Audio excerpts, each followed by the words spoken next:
आज ज्या निवड झाली, आज सरकारला आपल्या बहुमताचा प्रस्ताव जो आहे तो त्या ठिकाणी सिद्ध करायचा आहे। आणि मी आपल्याला सांगतो, ज्याप्रमाणे काल अध्यक्षांनी गटनेता म्हणून एकनाथ शिंदे साहेब आणि खऱ्या अर्थानं बाळासाहेबांचे जे शिवसैनिक आहे, या ठिकाणी दोन सेना आहे, एक उद्धव ठाकरेची सेना आहे आणि एक आदरणीय बाळासाहेबांची सेना आहे, ती एकनाथ शिंदेसोबत आहे। आणि त्या बाळासाहेबांच्या सेनेसंदर्भात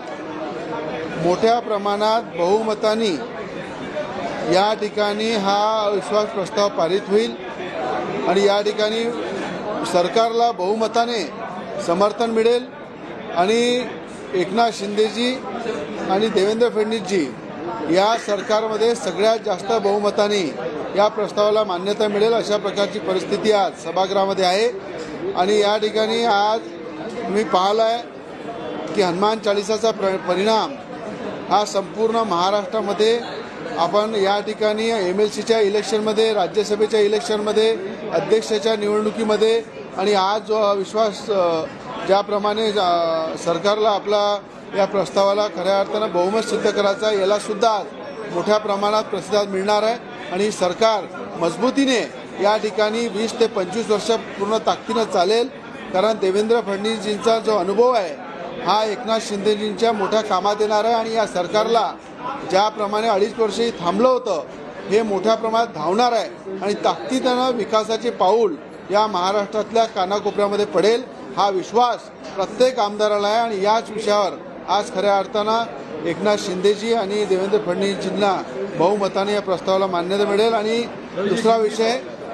इसी को लेकर हिंदी सवाल पूछूंगा आपसे कि शरद पवार ने कहा है कि मिड टर्म इलेक्शन लग सकते हैं, ये सरकार जो है 6 महीने के अंदर गिर सकती है, ऐसा शरद पवार का कहना है। आपका इसके ऊपर क्या कहना है, कितने कॉन्फिडेंट है आपकी ऐसा? मैं आपको कहना चाहूँगा कि पवार साहब का जो स्टेटमेंट है वो सब चीज़ों को धोया गया है, क्योंकि जिस परिस्थिति में आज एकनाथ शिंदे जी CM है, डिप्टी CM देवेंद्र फडणवीस साहब है और महाराष्ट्र की जनता चाह रही थी कि सही मायने में ऐसा ही कोई गठबंधन होना चाहिए एक विचारों का,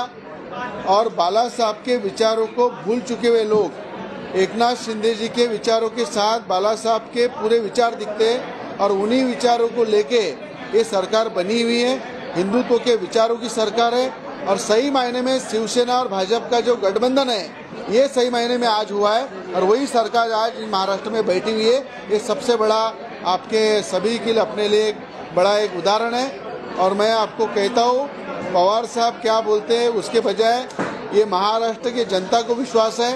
कि अभी लग रहा है 2.5 साल बाद एक सरकार यहाँ महाराष्ट्र में बैठी है जो बाला साहब के विचारों की और सही मायने में हिंदुत्व की और भाजपा और शिवसेना की जो खरी युति है, खरा गठबंधन है, इस सरकार में आज दिख रहा है। और आज मैं चाहता हूँ कि 6 महीने नहीं 25 साल तक ये सरकार रहेगी और महाराष्ट्र की उन्नति होगी, ये सभी MLA को और महाराष्ट्र की जनता को विश्वास है। मैं आज अमरावती के कोल्हे प्रकरण में बोलना चाहूँगा कि महाराष्ट्र में उदयपुर जैसा जो राजस्थान में घटना हुई, वही घटना महाराष्ट्र में हुई है और उस घटना को छुपाने का काम अमरावती की CP आरती सिंह, इन्होंने महाविकास आघाड़ी की सरकार थी, 21 तारीख को एक घटना हुई और उसको छुपाने का काम अमरावती के CP ने किया है। उसके अगेंस्ट आज मैं मुख्यमंत्री जी को मिलने वाला हूँ,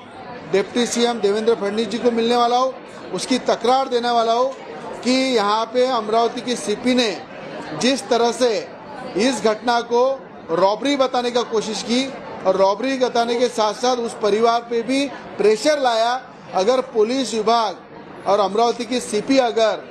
महाविकास आघाड़ी के प्रेशर में उस कुल्ले परिवार पे प्रेशर लाती है कि आप रॉबरी करके हमारे पास कंप्लेंट दो और किसी भी तरह का स्टेटमेंट बाहर देना नहीं,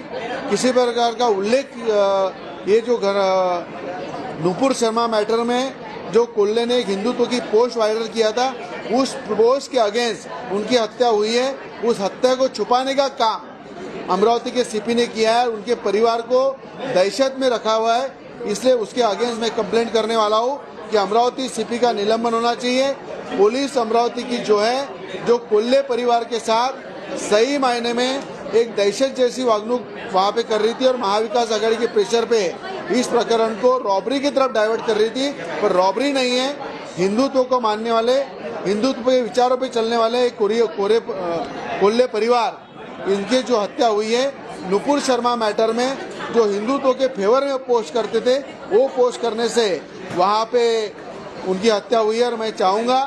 कि वहाँ पे अमरावती में जो पुलिस कमिश्नर, उसमें निलंबन की कार्रवाई होना चाहिए। सरकार से मैं मांग करने वाला बात।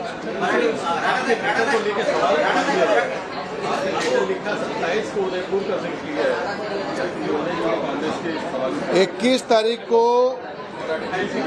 कोल्हे जी का जो हत्या हुई है, वो हत्या के बाद बार बार अमरावती की सांसद नवनीत राणा ने अमरावती की सीपी को पूछा इस हत्या के पीछे क्या कारण है। उन्होंने बार बार ये कहा कि ये रॉबरी है, पर जब उनका परिवार कह रहा था, कई दिनों से उनको धमकियां आ रही थी और नुपुर शर्मा के समर्थन में कोल्हे ने जो पोस्ट किया था, वो पोस्ट के कारण उनको धमकी आ रही थी और उनकी हत्या हुई और उसको छुपाने का काम अमरावती सीपी ने किया। उसके बाद 27 तारीख को देश के गृह मंत्री अमित शाह जी को सांसद नवनीत राणा ने चिट्ठी भेजी और कहा कि एनआईए और सीबीआई के माध्यम से इसकी चौकसी होना चाहिए। और एनआईए की टीम जब 2 दिन पहले अमरावती में दाखिल हुई, उसके बाद उनको सच्चा चिट्ठा मालूम पड़ा कि कोल्हे ने जो हिंदुत्व की पोस्ट की थी, उसके कारण ही उनकी हत्या हुई है। और उसके पीछे जो संगठन है,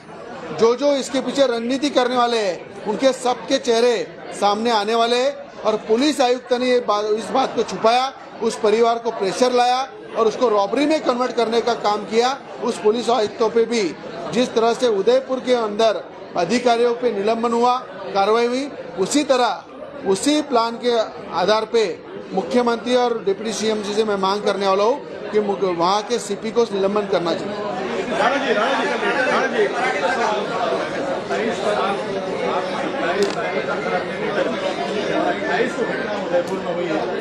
उदयपुर की घटना 28 को जो भी तारीख को हुई है,